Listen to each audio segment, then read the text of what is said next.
Урматтуу жетекчилер, бир-эки маселени тактап бериңиздерчи.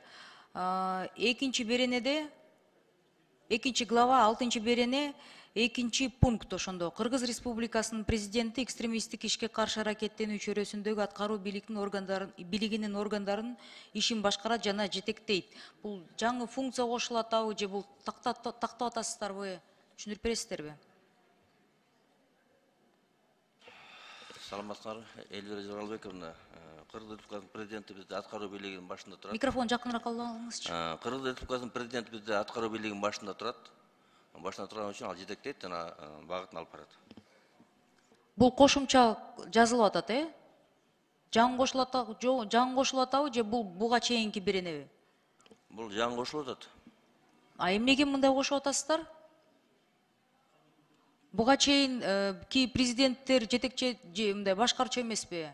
Азыркы конституция боюнча президент аткаруу бийлигинин башында турат, жетектейт аткаруу бийлигин. В соответствии с конституцией, да? Келтирип атасыздар. Рахмат. Экинчи, 4 берене, 1 пункт. Экстремисттик иштер деген эмне дегенде, ошондо куралдуу көтөрүлүштү, куралдуу козголоң деп өзгөрттүңүздөр, туурабы? Козголоң болдубу? Ооба, туура, козголоң болду. Ошондо бул жерде түшүндүрүп бересиздерби? Куралдуу козголоң дегенде экстремисттик иш деп кайсынысы такталынат да, кайсынысы айтылат? Бизде деген мына 3 революция болду. 3 кээ бирөөсүндө куралдар колдонулган. Эльвира Жоралбековна, биз муну жазык кодексине дагы келтирдик. Жок, сиз айта аласызбы? Же берки юристиңерге берсеңиз микрофонду, түшүндүрүп койсунчу, микрофонго айтып койсун. Аныктамасын.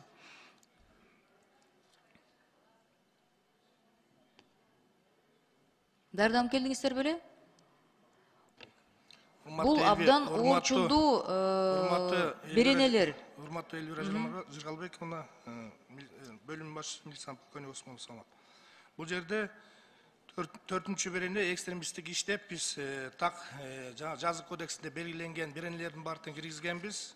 Себебиден бул жерде жанагы сиз айтып кеткен маселе бул башында биз которгондо редакционный туура эмес которулуп калган экен кыргызчасына. Ошон үчүн бияктан жанагы эме алганда куралдуу козголоң деп жазык процессин кандай көргөзүлсө ошондой кылып биякта оңдолду. Урматтуу жетекчилер, а бул жерден аныктамасын так жазып койсоңор мындай ашыкча болбойбу?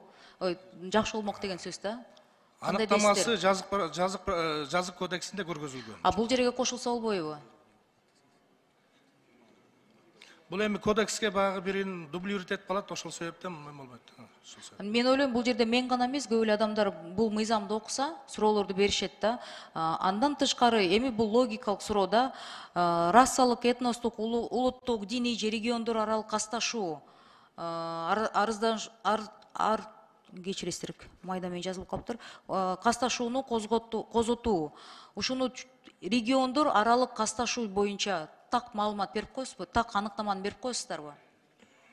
Региондор аралык Бул берене боюнча бизде бир нече жаштар камалып отурган билесиздер. Ооба, бул боюнча регион аралык область боюнча, уруу боюнча. Мисалы, Нарын областы, Ош областы деп бөлүнтү, или Жалал Абад областы, или Баткен областы деп бөлүнтү. Ошого шек келтирсе аброюна, или башкача пырдыстарды кылса, именно регион тарабынан болуп турган болсо, регионду тема кыла турган болсо, ушунда экстремист болуп саналат. мисалы, эгер сиз өзүңүз кайсы жерден болосуз? Мен өзүм Чүйдөн болом. Чүйлүк десе сиз таарынасызбы? Эмнеге таарынам Чүйлүк десе?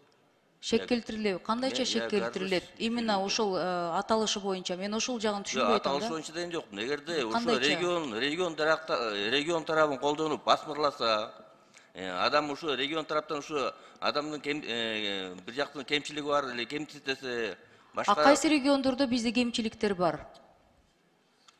Эльвира Жоралбековна, бул Эльвира Жоралбековна. Бул баягы бизден практикадан карап өтөлү. Урматтуу жетекчилер, мындай беренелер биздин мамлекетибизди бириктиргендин ордуна майдалатып бөлөт. Анан силерге, жетекчилерге мен кайрылат элем да. Ушул пунктту алып коюңуздар. Элдерди область болобу, регион болобу, Кыргызстанды майдалатып бөлбөңүздөр. Ушул практиканы жокко чыгарыш керек. Элдерди бириктириш керек. Тескерисинче мындай аныктамаларды берип, областынан шек келтирилет деп бөлгөн сайын, мен ойлойм, бизде деген мамлекет бирикпейт, бөлүнөт. Биз бул практикадан алысташ керекпиз. Анан уруксат берсеңер, Элвира Жыргалбековна, бул да мыйзам, бул да берене жазык кодексине ошо проблема чыккан үчүн кирген болчу. Убагында 2005-жылдары кирген, бул мен билген боюнча да. Ошо түндүк түштүктө бөлүнүп, ошо арадашуу алып баратканда, ошонун алдын алуу үчүн, ошо болтурбаш кайталанбасы үчүн ушу берене киргизилген жазык кодексине. Рахмат. Процедурный 5-ші микрофон.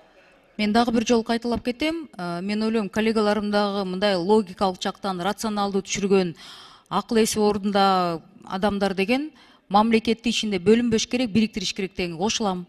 Мен сиздер да кошуласыздар болот деп ойлойм да, кошуласыздар депчи. Анан область деп бөлүнгөндү токтотуш керек. Ар бир райондо келген биздин адамдарыбыз, мен тиги нарындык десем таарынам, же мен оштук десем таарынам, же мен баткендик десем таарынам дегенди жаштарга биз башкача саясатты жүргүзүш керекпиз. Биз бириктириш керекпиз. Ошондуктан бул берене алыныш керек деп ойлойм. Элдерди биз бириктире албай жатсак, кайра деген буну именно укук коргоо органдардын репрессиялуу жактан колдоно турган берене да. Жаш балдарды жактаган, бийликке каршы сүйлөгөн адамдарды именно ошол беренени колдонуп туруп каматкан убакыттар болду. Бул Сооронбай Шариповичтин убагында болгон окуяларды бардыгыбыз билебиз. Поэтому мен бул жерден чакырып кетет элем. 3-окууда болуп калды. Бирок деген бул нерсени алдын ала биздин коомго сиңиртип, көндүртүп, жаңы муунду биз башкача тарбиялаш керекпиз. Бириктириш керекпиз. Урматтуу, эми бул жерде комитеттин жетекчиси Сүйүн Өмүрзакович, мен сизге да кайрылат элем. Бул нерсеге биз жаштарды көндүрбөсөк, саясатчылар анан деген оппозицияга каршы колдонулган беренелер болуп калып атат. Бул бийликте мен отурсам, мен колдонот экем, сиз отурсаңыз, сиз колдонот экенсиз, коомду биз жарып бөлүп атабыз да. Биз тескерисинче коомду бириктириш керекпиз деп мен ойлойм да. Ушуга сиздин ой пикириңиздерди эми кийин да биз талкуулайбыз болуш керек. Азыр 3-окууда болуп калды. Бирок урматтуу жетекчилер, бул беренени алыныш керек деген өзгөртүүгө, мыйзамга өзгөртүүлөрдү алып келсек, сиздин көз карашыңыз кандай болот дегенди мен уккум келип жатты да. Рахмат. Рахмат, Эльвира